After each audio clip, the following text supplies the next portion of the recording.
Hello everyone, this is Utkarsh Shukla from Utkarsh education. आज की lecture series में हम विराम चिन्हों को डिस्कस करेंगे। 1 से 2 लेक्चरों में सारे विराम चिन्हों के क्या नियम है, कहाँ उनका प्रयोग होता है, ये आप अच्छे से समझेंगे, जिससे हिंदी के जो पोर्शन का कोई भी एग्जाम आप उठा ले, किसी भी एग्जाम में जो हिंदी का पोर्शन है उसमें कम से कम 1 मैक्सिमम 2 क्वेश्चन आपके अच्छे से तैयार हो जाएंगे। विराम चिन्ह से क्वेश्चन आता है 2 प्रकार से। एक को आता है कि एक वाक्य दिया होगा, वो 4 भागों में बटा होगा, या एक वाक्य दिया होगा और पूछा गया होगा दोनों ही तरीकों से कि इस वाक्य में गलती कहाँ पर है, इस वाक्य में अशुद्धि कहाँ पर है, और 4 ऑप्शन में दिया होगा कोई, जैसे कि मैं और आप कानपुर जाने वाले हैं, मैं और आप कल कानपुर जाने वाले हैं, तो उसमें अशुद्धि बताइए। तो पहला ऑप्शन मैं, और दूसरा ऑप्शन आप और कानपुर, और चौथा ऑप्शन जा रहे हैं, और आखिरी इनमें से कोई नहीं। इस तरीके से आ सकता है। उसमें बीच बीच में कॉमा, पूर्ण विराम ये भी होंगे, तो उनमें भी अशुद्धि आपको पता होनी चाहिए कि किस जगह पर कौन से विराम चिन्ह का प्रयोग किया जाना है। इसलिए आज का लेक्चर बहुत जरूरी है। और एक क्वेश्चन तो ये आता है, और एक सीधा सीधा आ सकता है कि इस स्थिति में कौन सा विराम चिन्ह लगेगा, फिल इन द ब्लैंक्स, रिक्त स्थान भरो, इस तरीके से भी आ सकता है। तो इस 2 तरह के क्वेश्चन आते हैं इस टॉपिक से। वो दोनों ही तरीके के क्वेश्चन आपके कभी गलत ना हो, उसके लिए ये लेक्चर पूरा देखिएगा, नोट्स बना लीजिएगा। हो सके तो नोट्स बाद में टेलीग्राम पे मिल जाएंगे। टेलीग्राम की लिंक डिस्क्रिप्शन बॉक्स में आपको मिल जाएगी। चैनल का नाम है उत्कर्ष एजुकेशन। अगर लेक्चर अच्छा लगता है, कुछ समझ में आता है, तो please like my video, subscribe my YouTube channel, जिससे मुझे थोड़ी मदद मिले। ये ऑब्वियसली फ्री लेक्चर है, तो आपका पैसा तो कुछ जा नहीं रहा है। गुरु दक्षिणा के तौर पे बस सब्सक्रिप्शन और लाइक ही मांग रहे हैं, तो वो दे दीजिएगा। चलिए आइए, अब बिना समय बर्बाद किए पढ़ना शुरू करते हैं। देखो इतने सारे हैं, 5-6 और भी हैं, जगह नहीं थी तो वो लिखे नहीं। 2 लेक्चरों में ये खत्म हो जाएंगे। अभी इस लेक्चर में मैं इनको डिस्कस करने वाला हूँ, क्योंकि सबसे ज़्यादा जरूरी यही है। अगले लेक्चर में इनको डिस्कस करेंगे। तो पहले जो विराम चिन्ह वाले, उपविराम, अल्पविराम, अर्धविराम, पूर्ण विराम, प्रश्नवाचक, विस्मय चिन्ह, जो किसी वाक्य के आखिरी में आने वाले होते हैं, पहले उनको डिस्कस करेंगे। वाक्य के बीच में आने वालों को बाद में डिस्कस करेंगे।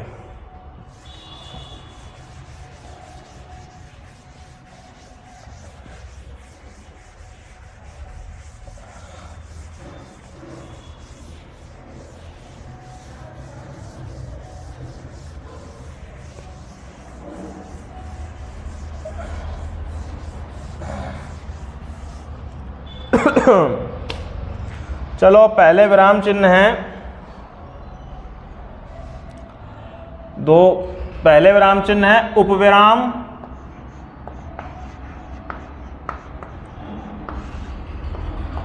अल्पविराम,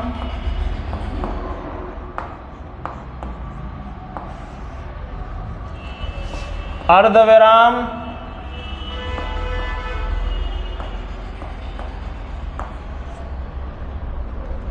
पूर्ण विराम। नोट्स बनाते जाइएगा, आप भी लिखते चलिएगा साथ ही में। प्रश्नवाचक,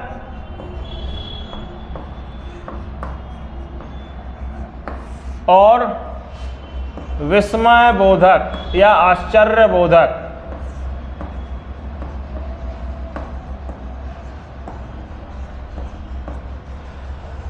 देखो ये 6 के 6 किसी वाक्य, वाक्यांश या फिर उपवाक्य के बीच में आते हैं। तो इन 6 के 6 को डिस्कस करते हैं। उससे पहले उपवाक्य, वाक्यांश ये समझ लो क्या होता है जल्दी जल्दी। मैं कल गया और आज वापस आ गया।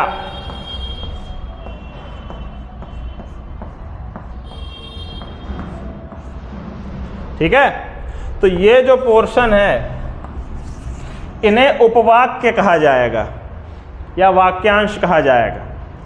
और इनको जोड़ने के लिए इन सब का यूज या किन्हीं और शब्दों का यूज किया जाता है। ठीक है, तो इन्हें उपवाक्य या वाक्यांश कहा जाएगा। ये बात दिमाग में रखना, इस पूरी चीज को वाक्य कहा जाएगा। अब आया उपविराम। चलो अब पढ़ना शुरू करते हैं इन 6 को जल्दी जल्दी। उपविराम,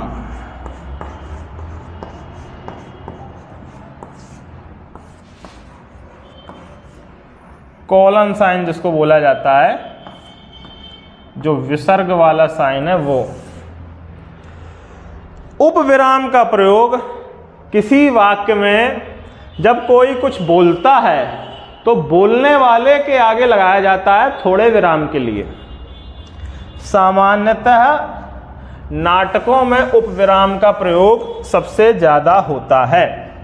लिख लेना ये सब। किसी वाक्य में जब कोई कुछ बोलता है, जो तुम्हें समझ में आएगा उसी भाषा में लिखा रहा हूँ। दीर्घ उत्तरी प्रश्न 250 शब्दों में लिखो, ऐसा कभी कुछ आना नहीं है। तो जो समझ में आए उसी भाषा में लिखना, ताकि रिवीजन करो तो अच्छे से दिमाग में चढ़ जाए चीज़। जो जब कोई बोलेगा तो बोलने वाले के आगे ये लगेगा। जैसे कि एक तुम्हें दिखाता हूँ, पहला दृश्य। ये मान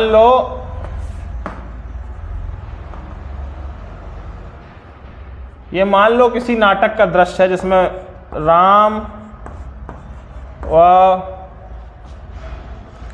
लक्ष्मण मंच पर आते हैं। ऐसे लिखा होगा। जनरली ये कर्सिव राइटिंग में लिखा होता है, ठीक है, ऐसे करके। उसके बाद ये लिखते हैं ना, राम कॉलन और बताओ लक्ष्मण।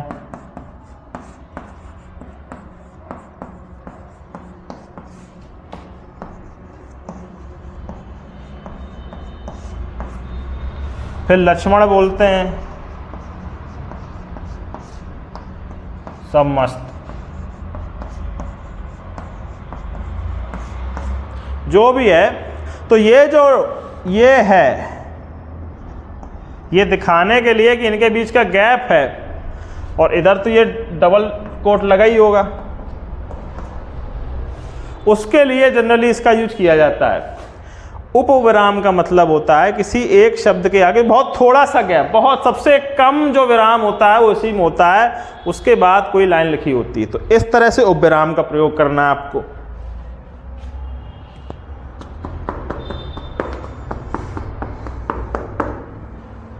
ठीक है, इस तरह से उपविराम का प्रयोग करना है।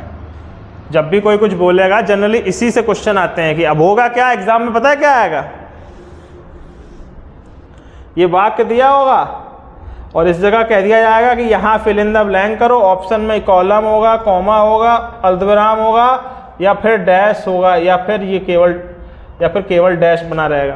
तो इनमें से सही का निशान लगाना पड़ेगा तुमको। ठीक है, उपविराम, अल्पविराम, अर्धविराम, विवरण चिन्ह, समास चिन्ह। तो इसमें उपविराम पे सही का निशान लगाओगे, या फिर इस जगह डैश लगा होगा और कहा जाएगा कि इस भाग में कहाँ गलती है। तो पहला ऑप्शन होगा राम डैश, और दूसरा ऑप्शन होगा बताओ कॉमा, आखिरी लक्ष्मण ये, और उसके बाद आखिरी होगा इनमें से कोई नहीं। तो आप आंसर लगाएंगे ये, यहाँ पर ये नहीं होना चाहिए। इस तरह से आपको ये सवाल लगाने हैं। उपविराम ऐसे लगाना है।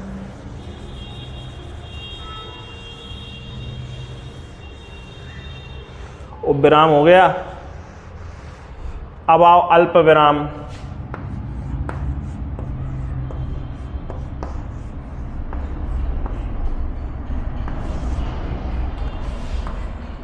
कॉमा,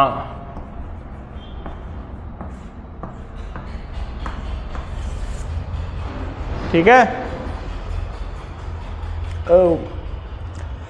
जब भी थोड़ा ठहराव चाहिए हो, उपविराम में ना के बराबर ठहराव है, पर जब भी हमें थोड़ा सा ठहराव चाहिए हो तो उसके लिए इसका प्रयोग करते हैं। वाक्य के बीच में जब भी थोड़ा सा ठहराव चाहिए हो, जिससे जो अर्थ है, जो भावना है, वो अच्छे से समझ में आए, उसके लिए अल्पविराम का प्रयोग किया जाता है। अब अल्पविराम का प्रयोग कहाँ कहाँ करोगे वो देखते हैं। उसके नियम लिखो, हेडिंग डालो अल्पविराम प्रयोग करने के नियम। पहला, और वा की जगह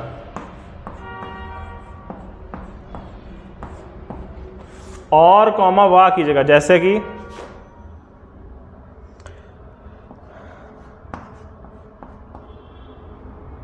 मैं बाजार से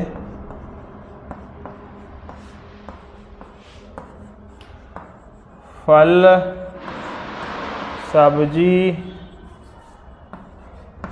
सब्जी व पानी लेकर आया।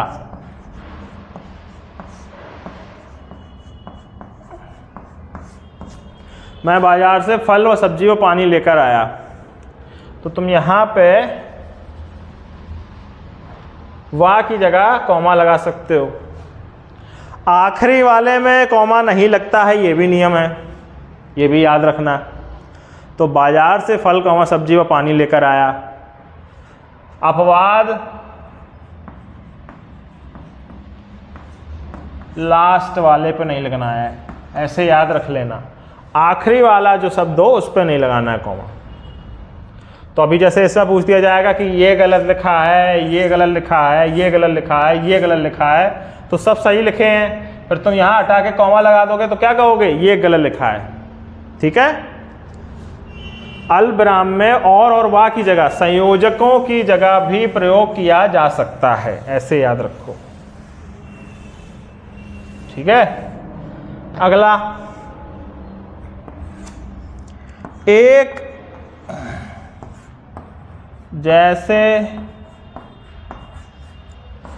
वाक्यांशों में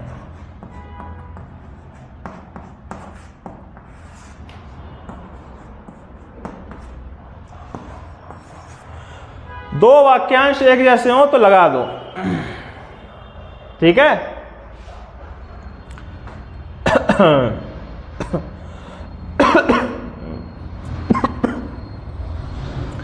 एक जैसे से मतलब होगा एक ही व्यक्ति काम कर रहा हो, एक ही प्रकार के काम कर रहा हो। तो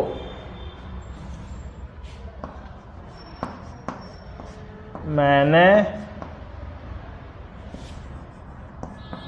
खाना खाया और पानी पिया।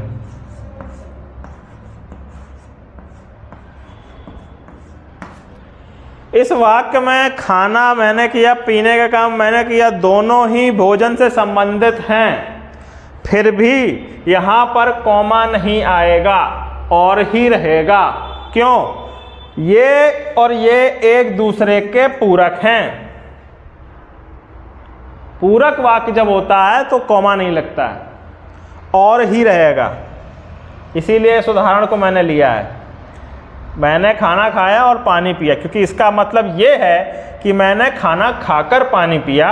ये प्रक्रिया बाद पहले हुई है और ये बाद में हुई। अब मैं इधर आ जाता, अगर मैं ये लिख देता कि मैंने ठंडा पानी पिया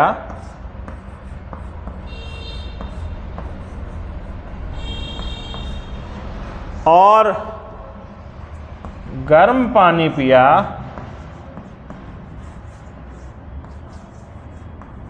तो ऐसा कुछ भी इससे डिनोमिनेट नहीं हो रहा है कि दोनों का आपस में संबंध है।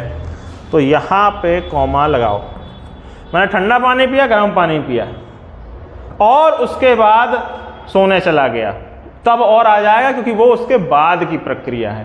कॉमा एक के बाद एक होने वाली प्रक्रिया जो एक दूसरे से संबंधित है उसमें नहीं लगेगा, ऐसे लग जाएगा। अल्पविराम नॉर्मली इसी तरह से लगता है, एक जैसे वाक्यांश जब होंगे तब।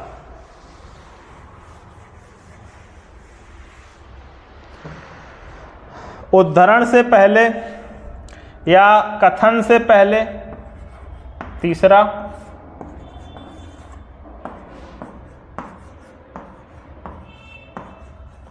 मैंने नाटक में जैसे लिखाया था, अगर मैं उसे कहानी के तौर पे लिखाता तो मैं ऐसे लिखता, राम ने कहा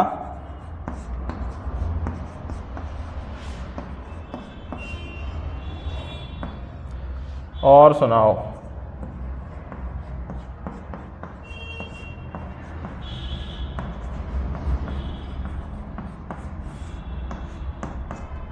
तो यहां पर कॉमा लगेगा। कथन, ये कथन है, इससे पहले कॉमा लगेगा। अगर इसको मैं ऐसे लिखता, कहा कि और सुनाओ, और ये डबल कोट ना लगे होते, ये ऐसे वाले ना लगे होते, तो कॉमा भी नहीं आएगा, तो कॉमा भी नहीं आएगा। ठीक है। तो ये कथन जब कथन मोड में लिखा हुआ हो डबल कोट के अंदर, तो उससे पहले कॉमा लगाना है।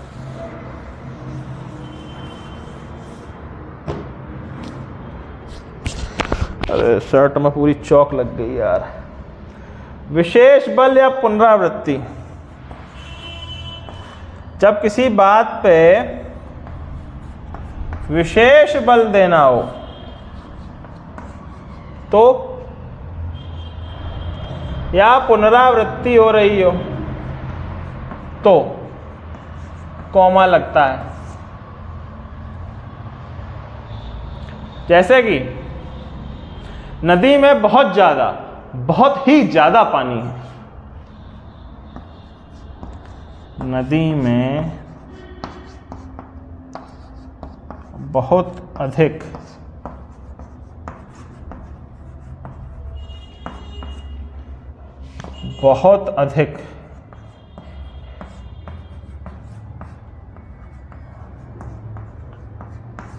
पानी है,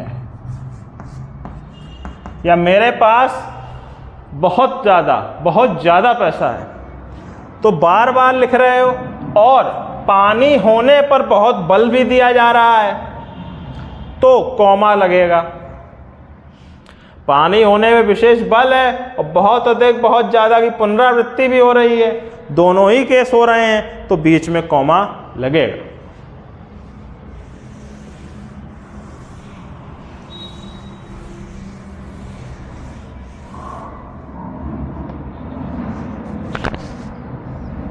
कुछ शब्द हैं अब जिनके गायब करने, जैसे और वाह थे, अब उनकी जगह कुछ शब्द हैं, या,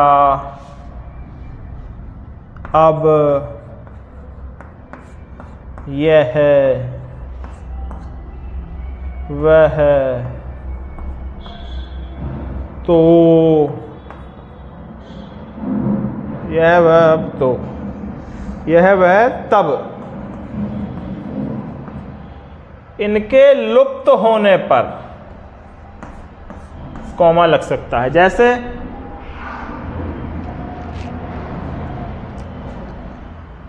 तुम बताओ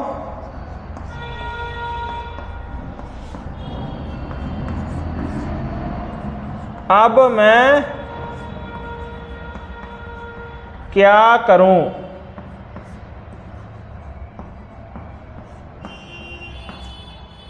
तो अब की जगह कॉमा लगा सकते हैं। तुम बताओ मैं क्या करूं, तुम बताओ मैं क्या करूं। इसी तरह से तुम बताओ यह मैंने क्या किया।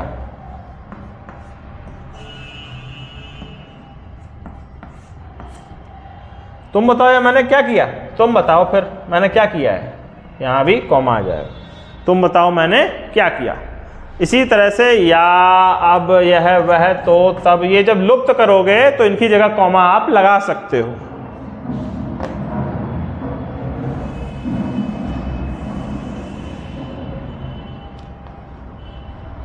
अगला है कुछ अव्यय हैं। अव्यय मतलब होता है जिनको बांटा नहीं जा सकता, अविकारी शब्द कहे जाते हैं जिनको बांटा नहीं जा सकता, जो किन्हीं दो उपवाक्यों को जोड़ने के काम आते हैं, और भी एक अव्यय है।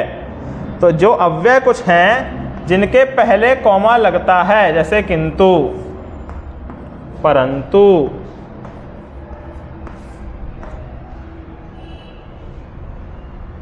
अतः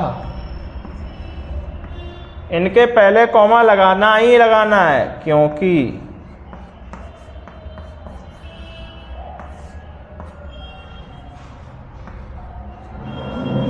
ताकि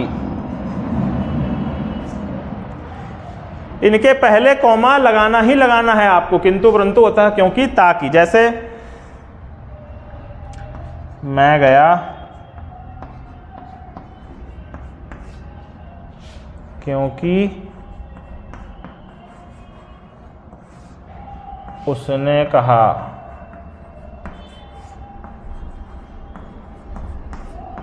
तो यहां कॉमा आएगा।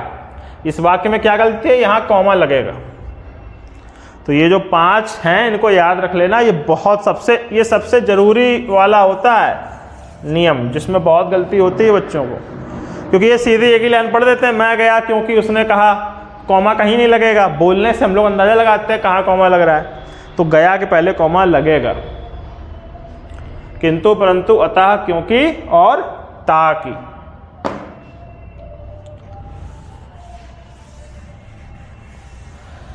अल्प विराम खत्म हुआ तुम्हारा।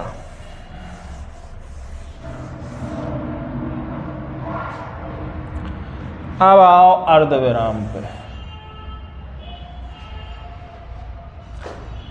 अर्ध विराम अल्प विराम से ज्यादा समय लेने वाला, ज्यादा ठहराव अल्प विराम की तुलना में, पर कम ठहराव पूर्ण विराम की तुलना में। तो अर्ध विराम क्या होगा, नियम लिखो अर्ध विराम के। अर्ध विराम के नियम, पहला, जिन वाक्यों में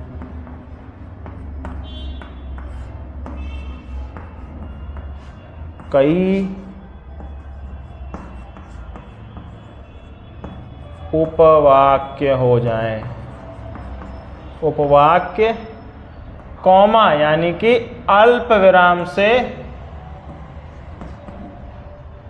अलग होते हैं, तो बीच बीच में सांस लेने के लिए अर्ध विराम का प्रयोग आपको करना होगा।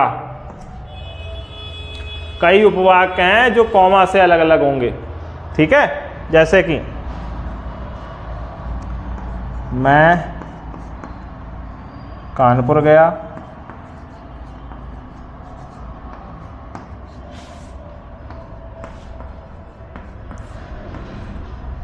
घर पे रुका, घर पे रुका की जगह मैं रुका, जो भी है अभी उस पर ध्यान, घर पे रुका। शाम को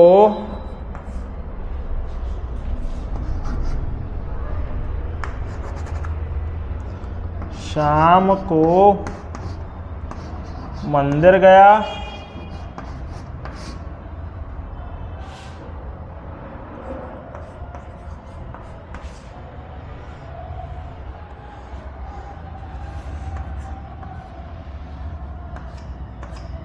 मंदिर गया, रात में खाया,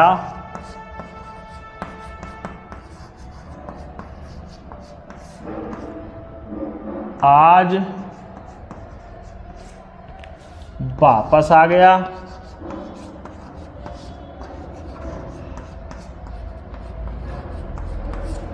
अभी तुम्हारे यहां हूं।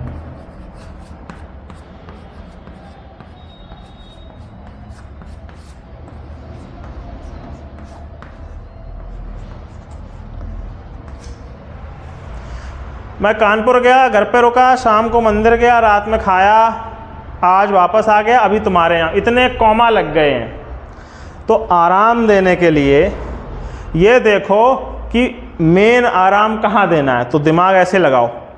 कानपुर जाने की प्रक्रिया ये है, कानपुर में गए, कानपुर में रुके, कानपुर में मंदिर गए, कानपुर में खाए, आज वापस आए हैं। तो यहाँ पे अर्ध विराम लग सकता है, गैप यहां आराम से है। एक पर्याप्त समय, एक समय को बता रहा है और आज का समय अलग से बता रहा है, तो बीच में अर्ध विराम यहां लगेगा।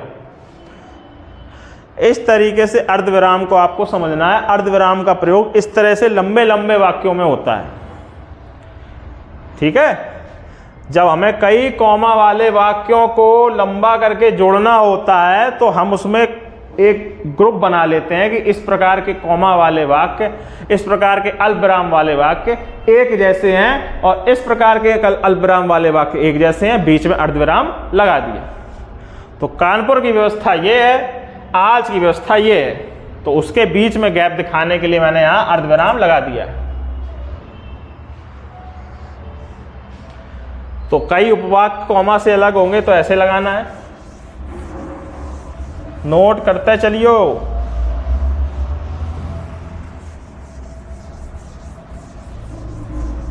इतना डिटेल में जनरली कोई पढ़ाता नहीं है, पर नंबर भी नहीं आते फिर उसी लिए। अगला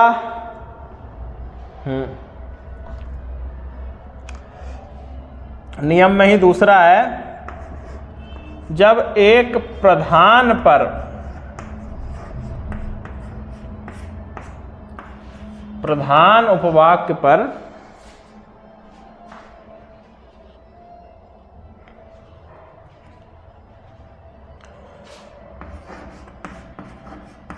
प्रधान उपवाक्य पर कई उपवाक्य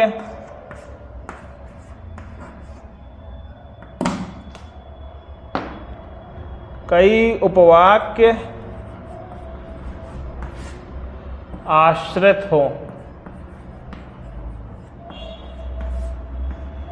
तो उस प्रधान उपवाक्य के पहले लगा दिया जाता है। मेरा नाम सुरेश है,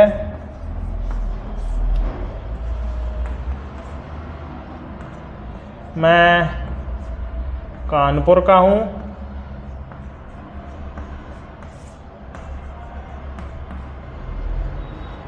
निवासी हूं,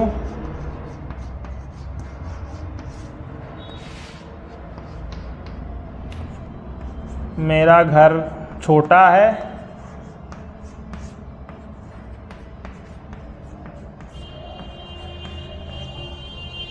ठीक है,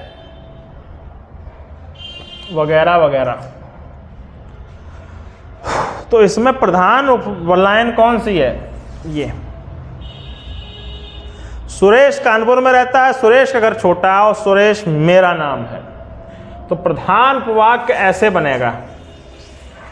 बाकी जब प्रैक्टिस करवाएंगे आगे तो और भी एग्जाम्पल लेके और अच्छे से समझाएंगे। अभी तुम लोग लिखते चले जाओ, लेकिन ढंग से थ्योरी समझो। तो ये प्रधान उपवाक्य मान लिया जाएगा, तो इसके आगे ये लगाओ, ये सही बात हुई फिर, ठीक है। और आखिरी नियम अर्धविराम का है,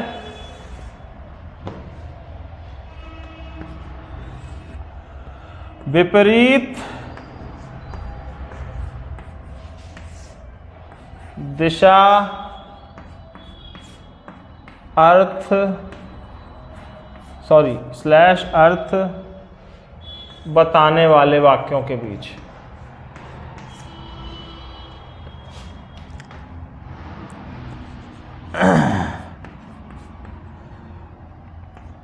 मैं, राम, सुरेश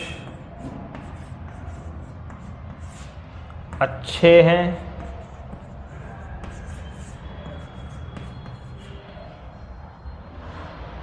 वो या वह रावण, और क्या लिख रहे हैं, कामदेव, पता नहीं क्यों दिमाग में यही शब्द आया, कामदेव बुरे।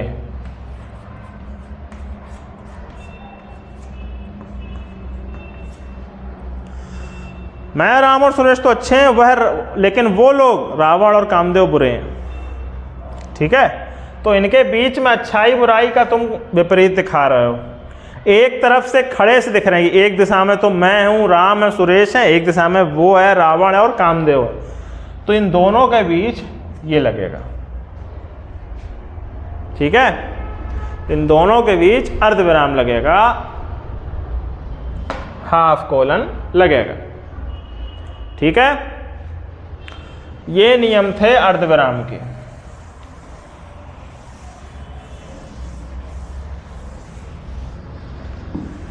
आल पूर्ण विराम,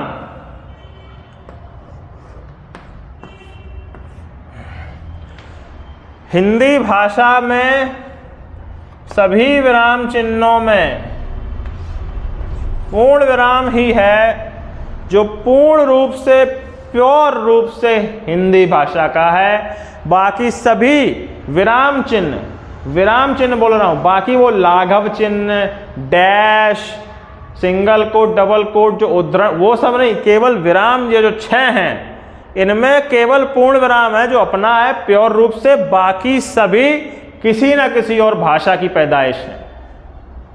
ठीक है। हिंदी भाषा में जनरली कॉमा के स्थान पे जब कॉमा नहीं था, जब अल्पविराम नहीं था, तब इसका यूज होता था, और वाक्य खत्म होने पे इसका यूज होता था। कोई भी रामचरितमानस, कोई भी संस्कृत का श्लोक उठा लेना, पुराने जमाने की छपाई में ऐसे लिखा होता था, मंगल भवन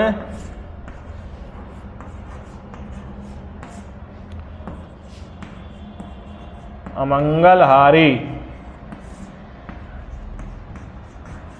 एक यहां होता था, द्रवहु सुदशरथ अजिर बिहारी। अब ये जो 2 लाइनें यहां खिंचती थी, ये ऐसे लिखी जाती थी।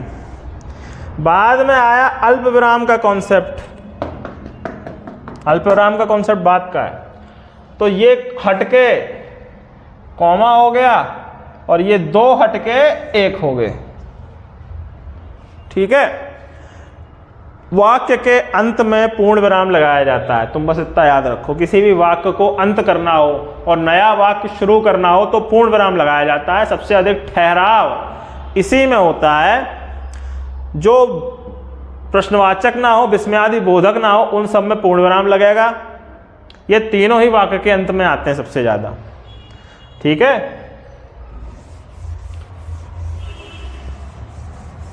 वाक्य के अंत में पूर्ण विराम लगेगा। वाक्य अगर प्रश्नवाचक हो, प्रश्नवाचक शब्द से शुरू होता हो, प्रश्नवाचक भाव देता हो, तो प्रश्नवाचक चिन्ह लगेगा। क्या मैं जाऊं,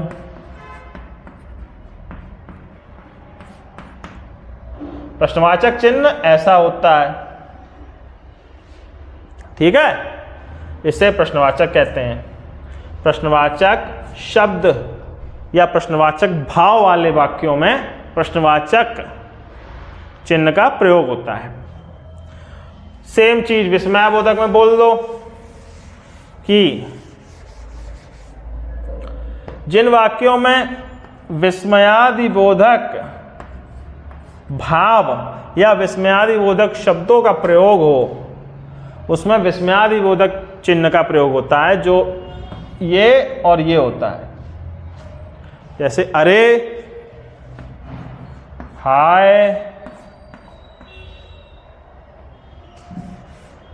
इस तरह से विस्मयादिबोधक चिन्ह का प्रयोग होता है। ठीक है।